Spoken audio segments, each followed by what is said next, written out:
सदगुरु ओशो कहते हैं, बुद्ध घर वापस लौटे 12 वर्ष के बाद।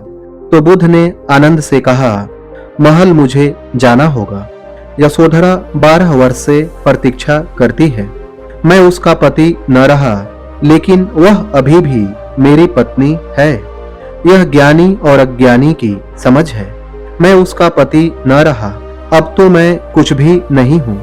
न किसी का पति हूँ, न किसी का पिता हूँ, न किसी का बेटा, लेकिन वह अब भी मेरी पत्नी है। उसका भाव अभी भी वही है और वह नाराज बैठी है। 12 साल का क्रोध इकट्ठा है और उसका क्रोध स्वाभाविक है, क्योंकि एक रात अचानक मैं घर छोड़कर भाग गया, उससे बिना कहे। वह माननीय है, राज घर की है, राजपुत्री है, बड़ी अहंकारी है और उसको भारी आघात लगा है। उसने किसी से एक शब्द भी नहीं कहा। वह कोई छोटे घर की अकुलीन महिला नहीं है। बुद्ध के जाने के बाद यशोधरा ने बुद्ध के खिलाफ एक शब्द नहीं कहा। 12 वर्ष चुप रही, इस बात को उठाया ही नहीं। साधारण घर की स्त्री होती तो छाती पीटती, रोती, चिल्लाती, हल्की भी हो जाती, असाधारण थी। यह बात किसी और से कहने की तो थी ही नहीं। यह बुद्ध और उसके बीच का मामला था। मान, क्षत्रिय की लड़की, बड़े राजघर की पुत्री। आंसू कोई देखे यह तो बात समझ में नहीं आती, लेकिन मुस्कुराती रही। बच्चे को बड़ा किया। राहुल 12 वर्ष का हो गया।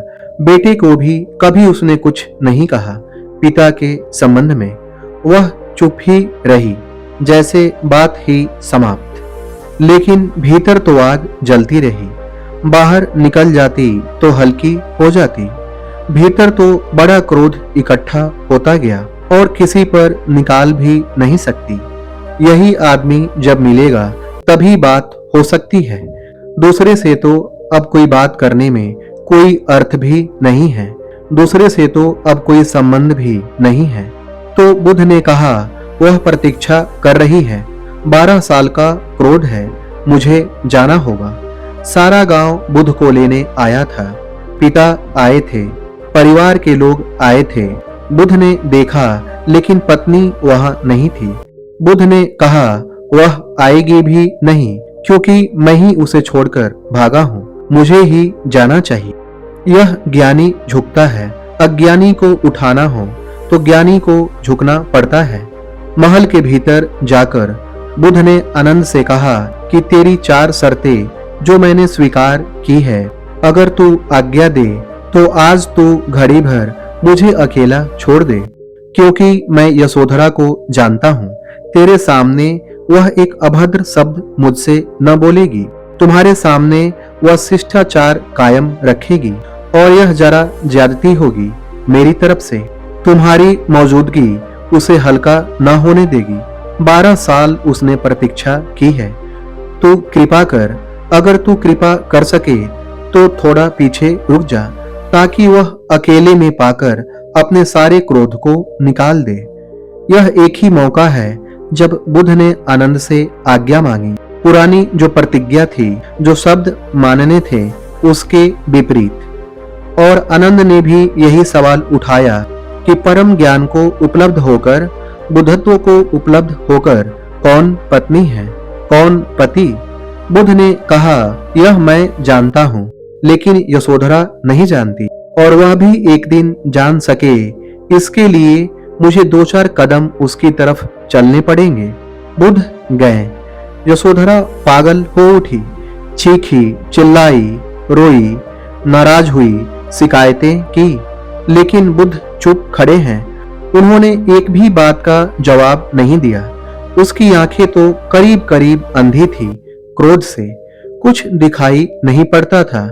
आंसू जो 12 साल से रुके थे, वर्षा की तरह बह रहे थे। उसने आंखें पोंछी और गौर से बुद्ध को देखा और कहा कि बोलते क्यों नहीं? तुम्हारी जबान खो गई। तुम मुझसे पूछे होते, मैं तुम्हें आज्ञा देती। क्या तुम्हें इतना भरोसा नहीं था? मैं क्षत्रिय की पुत्री हूँ। तुमने कहा होता, मुझे सब छोड़ना है, मुझे अकेले जाना है तो मैं मार्ग में बाधा नहीं बनती। या तुम कहते कि तुझे भी छोड़कर जाना है तो मैंने वह भी किया होता, लेकिन यह थोड़ा ज्यादा था कि तुम चुपचाप चोर की तरह रात भाग गए। यह कैसा भरोसे का उल्लंघन। मैंने एक श्रद्धा रखी थी प्रेम पर, वह तुमने तोड़ी। बुद्ध उसकी बातें सुनते रहे, लेकिन उन्हें मौन देखकर उसने कहा, तुम चुप क्यों हो? तुम्हारी जबान खो गई। बुद्ध ने कहा कि नहीं, तू अपना सब निकाल ले, तेरा रेचन हो जाए, ताकि तू देख सके कि जो आदमी 12 साल पहले इस घर को छोड़कर गया था वही वापस नहीं लौटा है। तू किसी और से बातें कर रही है। जो भाग गया था वह मैं नहीं हूं, क्योंकि वह आदमी तो खत्म हो गया, खो गया, मिट गया। अब यह कोई और आया है। तू उसको गौर से तभी देख पाएगी, तेरी आंख तभी खुलेगी जब तेरा सारा भाव क्रोध का निकल जाए। तू निकाल ले उसे, तू रोक मत, तू शिष्टाचार को बाधा मत बनने दे। तुझे जो कहना हो तू कह ले, ताकि तू हल्की हो जाए। और मैं आया इसीलिए हूँ कि इन 12 सालों में जो मैंने खोया उसको तू पहचान ले, और जो मैंने पाया उसको तू देख ले। और उस आदमी की तरफ से मैं क्या जवाब दूं जो तुझे छोड़कर भाग गया था? वह तो मर चुका, और उस आदमी को अब तू कहीं भी न पा सकेगी। वह सपना टूट चुका, इसलिए अब कोई तुझे उत्तर देने वाला नहीं है। मैं तुझे उत्तर दे सकता हूँ, लेकिन वह उस आदमी का उत्तर नहीं है, क्योंकि वह धारा विछिन्न हो गई। यह अलग ही हूँ मैं। यशोधरा ने गौर से देखा। निश्चित यह ज्योतिर्मय पुरुष बिल्कुल अन्य था जिसे उसने जाना था। वासना से पीड़ित सिद्धार्थ को यह वह नहीं था जिसकी आंखों में वासना थी, जिसके शरीर में संसार का सब कुछ था। यह वह नहीं है। यह देह और है, यह काया और है। इन आंखों से कोई और बरस रहा है। और बुद्ध अपनी पत्नी से मिलने नहीं आए हैं। न अब बुद्ध पति हैं, न कोई पत्नी है। कोई सोया है, उसे जगाने आए हैं।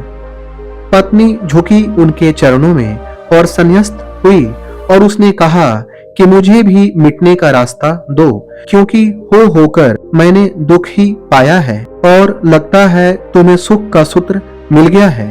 उसने अपने बेटे को भी आगे किया और कहा कि यह तुम्हारा बेटा है। 12 वर्ष पहले तुम इसे छोड़कर चले गए थे। इसके लिए कोई संपदा, पिता की धरोहर, परंपरा, वंशगत संपत्ति। बुद्ध आनंद को पीछे छोड़ आए थे। उन्होंने आनंद को बुलाया और कहा, मेरा भिक्षा पात्र। वह भिक्षा पात्र राहुल को दिया और कहा, तू भी दीक्षित हुआ, क्योंकि यही मेरी संपदा है। बुद्धों के पास और कुछ देने को नहीं। न तो मैं तेरा पिता हूँ, न तू मेरा बेटा है। यह नाता कभी था, वह सपना मेरा टूट गया। तेरा नहीं टूटा, लेकिन जिनका नहीं टूटा उनको मैं सहारा दूंगा कि उनका सपना भी टूट जाए। 12 साल का यह बेटा दीक्षित होकर भिक्षु हो गया, पत्नी भिक्षुणी हो गई। यशोधरा निश्चित हिम्मत की महिला रही होगी। फिर हम उसके नाम की कोई खबर नहीं पाते। फिर क्या हुआ? बुद्ध की पत्नी थी। जो भूल आनंद ने की वह भूल उसने नहीं की। बुद्ध की पत्नी थी, छा सकती थी पूरे संघ पर, घोषणा कर सकती थी अपनी महत्ता की, लेकिन फिर हमें कुछ पता नहीं चलता कि उसका क्या हुआ। यह आखिरी है उसके संबंध में कहानी। इसके बाद बौद्ध शास्त्र बिल्कुल चुप है। फिर यशोधरा का क्या हुआ, राहुल का क्या हुआ, क्योंकि वह बुद्ध का बेटा था। बुद्ध के बाद वह कह सकता था कि अब यह मैं उत्तराधिकारी हूँ इस सारे विराट संगठन का। उसका कोई पता नहीं चलता। जो भूल आनंद ने की बड़े भाई होने की, वह भूल यशोधरा ने नहीं की, वह भूल राहुल ने नहीं की। उन्होंने इसे अनुग्रह समझा कि बुद्ध आए, न आते तो कोई बस न था। बुद्ध ने यह स्मरण रखा, सपने के साथियों को भी जगाने आए। यह अनुकंपा थी।